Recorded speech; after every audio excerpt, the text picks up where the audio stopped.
पुढची बातमी बघूयात। ठाकरे गट आणि मनसे यांच्यामध्ये युती होणार का याविषयी उद्धव ठाकरे यांनी अगदी काही वेळापूर्वी एक मोठं वक्तव्य केलंय। जनतेच्या मनामध्ये जे आहे तेच होईल असंही उद्धव ठाकरे म्हणाले। यावरती पत्रकारांनी अधिक विचारायचा प्रयत्न केला, मात्र ठाकरेंनी अधिक बोलणं सुद्धा टाळलंय। जे महाराष्ट्राच्या जनतेच्या मनात आहे ते होईल। त्यांना धन्यवाद।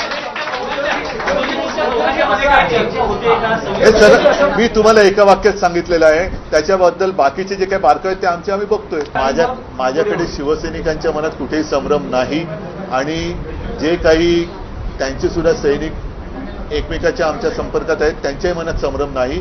तर माझं म्हणणं की संदेश वगैरे देण्यापेक्षा आम्ही जी काय बातमी द्यायची ती बातमी देऊ।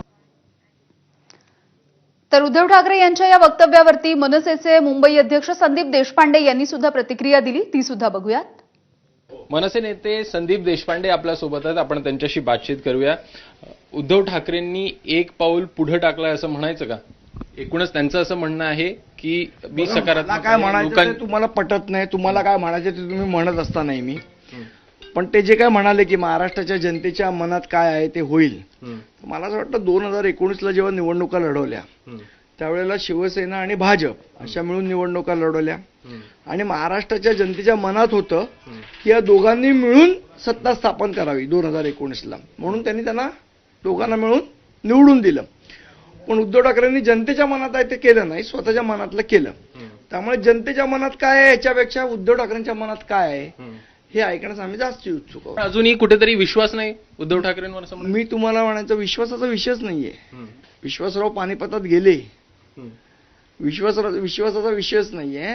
जोपर्यंत ठोस प्रस्ताव, बघा आमची जीप पोळलेली आहे, तुमची नाही पोळली, आमची जीप पोळली आहे ना, 14ला पण आमची पोळली आहे, 17ला पण आमची पोळली आहे। त्यामुळे आम्ही ताक पण फुंकून पिणार। ज्या दिवशी सन्माननीय राजसाहेबांकडे ठोस प्रस्ताव येईल त्या दिवशी त्याच्यावर ते निर्णय घेतील।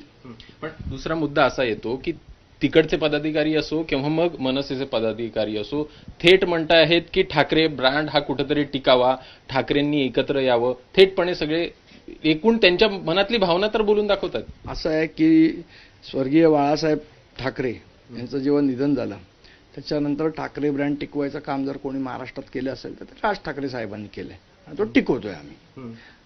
त्यासाठी कोणाच्या टिकूची गरज नाही। एकूणच युती संदर्भात जर का चर्चा झाली तर पुढाकार हे तुम्ही घेणार? आता ते म्हणालेत ना की काय डायरेक्ट बातमी देणार म्हणून, तर वाट पहा आणि आम्ही बघतो।